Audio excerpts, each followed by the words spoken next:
Hey everybody, Mark Johnson here, founder and creative director of Able Abe Studios, back again with another artist interview. In today's artist interview, I am interviewing Doug Rathbun of Rathun Studios. I've known Doug for a little bit, maybe more than a little bit. I've known him for a while. He was part of the 1078 Gallery when I was doing shows there and events there, and definitely an interesting person, and just kind of roundabout way. Being that I was interested in doing some artist interviews, I've always been interested in at least just talking with him to kind of see how he goes about working on his artwork. The artwork that I know him for is metal work, and the pieces are incredible.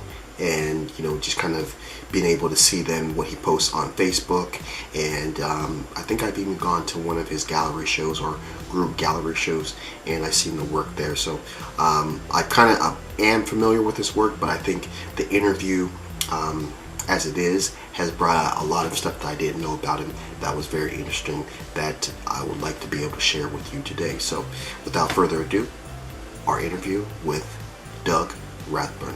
Hi, my name is Doug Rathbun. I'm a mixed media artist in Northern California. Very good.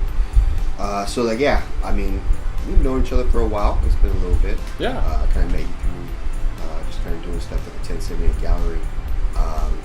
But I don't really know much about your story as an artist. So it's kind of awesome you guys allowed me to interview you. And so the first question I kind of ask every artist is basically,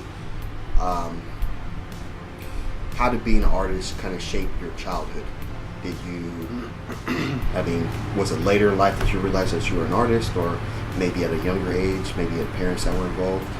I remember, I think it was in third grade, one day I had a male teacher, and I was excited. It was the first time I had a man teacher. It wasn't some old woman. Nothing wrong with old woman teachers, just saying. I was excited, but halfway through the year, it was a rainy day or something, and we couldn't go out for recess. And so the teacher just sat down with a piece of paper and a pencil and started drawing a tree outside the window. And I could watch him draw the tree, and I could see what he was drawing. And it was the first time that it dawned on me that, oh, I could draw what I see, and that you could do that, such a thing. I remember that being such a huge epiphany to me, fireworks and shit. Right. The second question that I asked Doug was, were there any influential artists that inspired him as he was growing up? Be it people that he actually knew, or people that he saw through afar, read a book about, or even saw an interview. Kind of realizing that you had the artistic talent. Were there really certain artists that you kind of looked at? I grew up in Paradise, a pretty small town, and pretty sheltered, so I didn't know much about the art world until later in my 20s. Okay. It didn't dawn on me that that could be a profession that I could do for a living. Right. Yeah. Okay. So it was 20 years old, 20s, where you realized that, I can do this artwork thing and get paid. Yeah. I was taking some general ed classes at Butte College, and there's an art department. People are taking art classes. What is this stuff? Okay. Yeah. The third question that I asked Doug was, what's his daily routine like? In the sense of working on an art piece. Does he kind of, start in the morning? Is he an evening person? Is he even a night person? What's the routine that he takes when he's working on a piece of art? If I don't have a project I'm working on that I can just go out and start right on, then I'll have a leisurely morning and look at I've got a wall I walk along outside that's I put the fancy pieces of scrap that I bring back from the scrapyard. Okay. And I just kind of look at them as I walk by and do my routine, and eventually I'm like, oh, that piece goes with that piece, and I'm going to do this now, and okay, that'll get me going. If I don't have an idea already. If you don't have an idea already, you're not just kind of in there, kind of doodling, no doodling? Sometimes, but not too much. Okay. If I have a project going, I'll be out there 7 a.m. Boom. Okay. Yeah. So your working on something and you're trying to complete it as fast as possible. I'm driven to, yeah. Driven. I like that, driven. The fourth question that I asked Doug was, what's his go-to medium? What's the medium that, he can always feel comfortable using right away, and I guess most accessible too? Probably printmaking. Printmaking? Yeah. Okay. I really like the idea, the whole process I really enjoy of preparing a plate or a block, carving it, engraving it, whatever you got to do to it. Right. And then getting the press ready and your inks ready and getting the water spaff for the paper so you soak the paper, and then printing. Right. I really like the process. Mm-hmm. And when was like maybe your first time you got an opportunity to do printmaking? Oh geez, that wasn't until I was like in my 40s. Real? Yeah. That long? Yeah. Huh. And okay, what about schooling? Did you you went to Butte College? But I didn't take any art classes. No art classes. Yeah. I just started working. Huh. So I did drawing and I did photography. My dad was a photographer. I had a black room or dark room at home. So I always did that kind of stuff. Right. That's my first medium. Okay. But it wasn't until I was in my 40s probably that I started printmaking. Wow. I played with acrylics in my 20s and 30s. Okay. And no-go? Not interested in that? Well, I mean, I learned, I did take one, like, Butte College class on acrylic painting. Mm-hmm. But I was working full-time at that point, and it was just something so I could learn something. Right. And I didn't finish the class. Gotcha. But I did learn. So. Right, you learned. I feel I got my money's worth. Okay. So the fifth question that I asked Doug was, is there any technical techniques that he works on regularly to improve as an artist? Not really like that, maybe so much, but I'm always trying to, improve and try new techniques. And okay. I'm a learning blacksmith. I try to do blacksmith work. Right. Forging. And so there's the whole world to learn there. Right. It's always new. And so how did you eventually get to that point where you're actually working with the metals? It was having the ability to have the space to have a shop. Okay. And I was working at a job at the time that allowed me extra income. I could fill the shop with tools. And then at some point I'm like, I don't want to work like that anymore. So I quit that job, and people started paying me for my art. So I went that way. Transitioned into that. Yeah. Was there anyone that kind of like said, oh, you got a little bit of a talent for this forging thing, and said you should do more? Or was it just like you had the opportunity and the space, and it's kind of just led from opportunity and space? Yeah. I mean, people did come over, not so much the forging, but with the welded steel work sculptures I make. Right. Those people immediately started gravitated to it right away. Like, oh, there's something there. Yeah. And so, what about why fish? Because as much as I've seen you do, it's kind of like fish, a lot of fish. Or that kind of thing. I really like fish.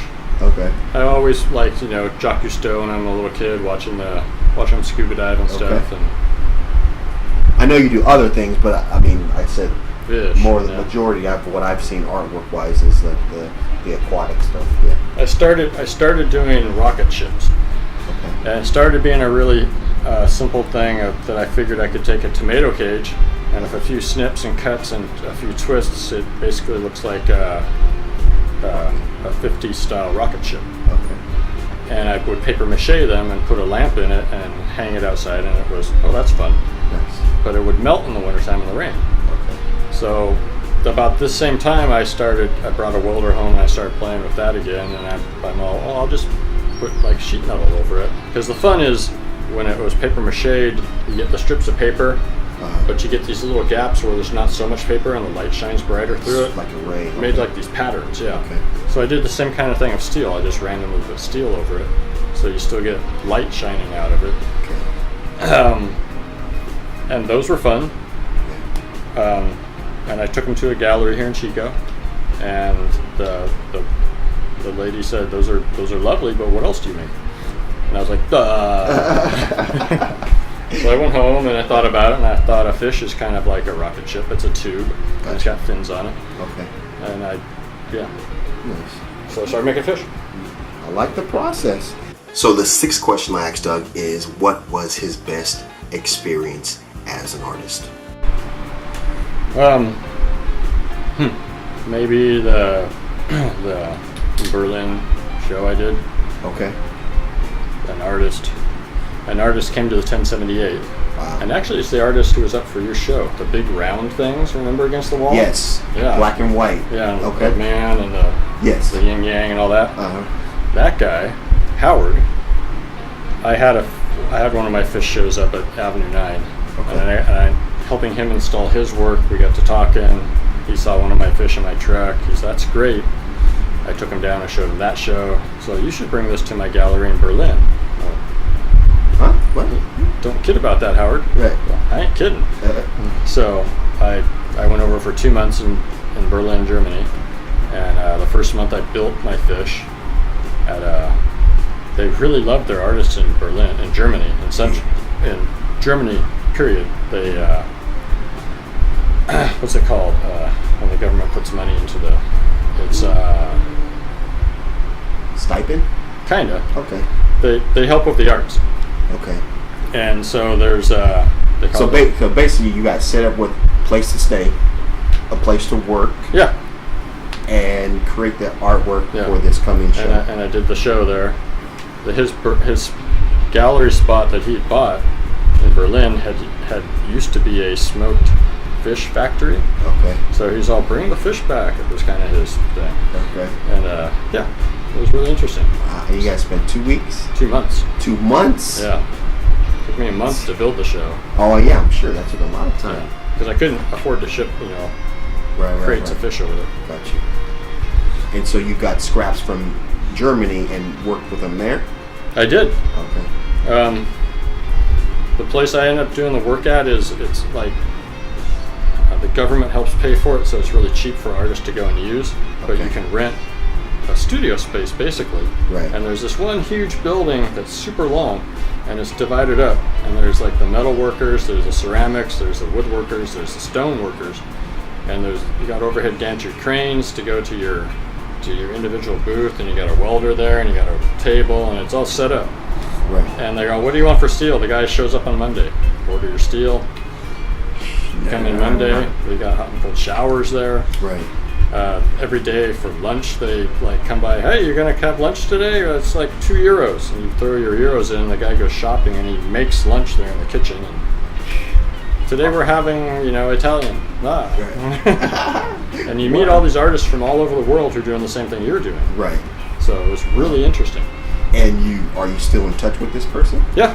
And future work with him, maybe? Or Possibly. Possibly.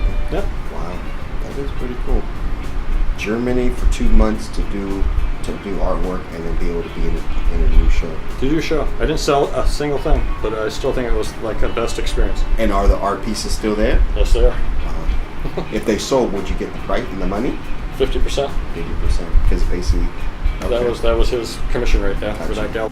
So the seventh question that I asked Doug was, obviously we couldn't make it out to his actual studio, but as his studio is now, is there anything that he would like to have built, or things that he would like to be able to have to help improve his ability to work in that studio? Just more space. More space. That's Yeah, no. and easier way of moving bigger, heavy objects, Okay. gantry cranes and stuff like that. Right. And gantry cranes are. It's like on a beam overhead, and you can slide it along, and then you push the button and it lowers the hoist down. You can pick something real heavy up and move it, and then just slide it along the beam. Okay. Kind of like maybe I've seen it in where they make the vehicles, make cars. Yeah, that kind of stuff. Okay. Industry. Industry. Really, really handy. Like this thing. I'm sure this is pretty heavy. Yeah. And I would like to do big ones, but I just Right. can't physically move them by myself. Got you. Yeah, that would be tough. I mean, if it's heavier than you can, more than you can move. So the eighth question that I asked Doug was, in the era of social media, how does he use social media to either promote his artwork, gain commissions, or just kind of be able to get the word out of maybe an art show that he may be having or art that he has to sell. That's a touchy thing, right? Because the one thing you hate when you go for your feed is like, this is an ad, this is just somebody's business. And so I don't want to be that guy saying, hey, buy my stuff, and so I'm not very good at, I have a Facebook page for Rathbun Studios, right? But I'm really not very good at keeping it that fresh. Gotcha. I have my personal Facebook page that I'm like, hey, this is what I did today, and fortunately, usually that's enough. Right. Through my friends and my friends' networks, that usually gets snapped up that way. Right. So either people are just liking the picture or leaving a comment, or even to as far as I want to buy that. Exactly. Yeah. Okay. And you've had that happen? Yes. Yes. More than once, twice, yes. 3 times. A lot of times. It's a regular means of me moving merchandise. So it's a regular means, you said. Yeah. So you're getting like a lot of people kind of going through your Facebook and just kind of, or whatever. Do you use anything other than Facebook? I have an Instagram. Okay. I don't personally have a phone. I hate phones. Okay. But I have a partner who does the phone work for me. Okay. And it's my work, so. Right. So then if they get inquiries, they'll shoot them to you or that kind of. And I can actually look at that on my laptop at home, even though I don't have a phone. It's really weird. The app, as it shows up on my laptop, I cannot add content really. Okay. But I can answer people's questions, and it's really weird. But I have a workaround, so. So the ninth and final question that I asked Doug was, is there any places that he would like to travel to, and it says gain inspiration from another culture, maybe even just gain experience, because that place that he would like to go is art rich and has just kind of a lot of different types of art to kind of be able to blend in or kind of absorb as you're there. Tons, yeah. Japan is probably tops because of printmaking, right? And also because of just their love of the sea and sea life. And okay. I think that would be really interesting. That would be cool. Yeah. And who knows? So many other places. Japan's the top of the list, basically. First, and then I'll just go from there. Okay. Mm-hmm. Just whatever opportunity come along. Mm-hmm. Okay. General, where do you find your inspiration? In nature, I guess. Yeah. Or, everywhere. Yeah. Going out to the scrapyard and just looking around. Okay. Just get inspired by people. I can do something with that. Yeah. I get and explain to the reason why I'm asking that, because some people maybe have a book of clips, clippings, photos or whatever, and they just kind of browse through. I mean, I kind of do that too myself. Some people get really into the process. Yeah. Mm-hmm. I'm not so much. I get an idea and I do it, and then that idea is done, and I move on. Okay. Sometimes I'll get an idea of a series. These were kind of a series because I found a pile of these slugs at the scrapyard, and so I started doing a series of tables. Okay. But yeah. Yeah, I guess I kind of like series, but that's kind of me. So no, everyone's different. Yeah. No, for sure. And I think that's the other reason why I was interested in interviewing artists, because that way I could kind of see what other people do. Mm-hmm. To kind of either get inspiration or what their process is. I think that's always interesting to kind of see other people's processes. Just kind of as an artist, I think that's kind of cool. I like the process. Okay, so process-wise, when you come up with an idea, so you have the idea, mm-hmm. How do you get to where the point is where it's a finished product? If it's say you're doing the metal work, right? A lot of say I want to make the spider, right? A lot of people would like to make sketches and do this and that, and I kind of do that in my head. Okay. I go, oh, I had this, that's a link from a big chain, right? Right. And that'll make a nice spider body. Okay. And this glass ball will make a nice spider butt. And if I forge out some rod into legs, you know, boom, and then I just go do it. Okay.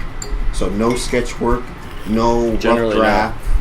You No. just kind of get to it and kind of piece everything together in your head before you start to do it. I got a sketch pad in my head, I guess. Okay. Okay. And then these pieces here, which are the legs, those are just straight. They were just straight round rod, and I forge them, get them red hot, and beat them into a point. Okay. So they're tapered, and then give them a few twists to shape them, Got you. and then weld everything up real quick. And this just sits on a rod. There's a hole. Okay. I found this at an antique or thrift store.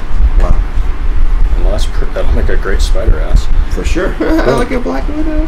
Yeah, Black widow. that's all there is to it. So there you have it. Another art interview.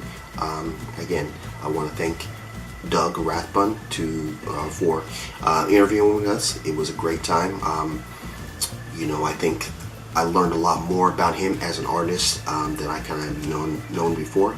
I was just kind of great to kind of be able to see how he was even realized that he had the ability to draw, kind of be able to look at something and recreate it with a pencil or a pen or, whatever art piece that he may have. And I'd like to be able to continue doing these, so I'm going to continue looking for another artist and try to set it up. But if you like this video, definitely give it a thumbs up. If you like what I'm doing with the channel, definitely subscribe. And if you want to share with me maybe a comment or two what you felt about this interview, maybe if you've seen Doug's work sometime other than this interview, but yeah, definitely leave me a comment whether you like the video or not. Maybe some ways that I can improve videos, or maybe even questions that I should ask artists in interviews. So, like we always do at this time, have a blessed day. See you on the flip side. Let's go.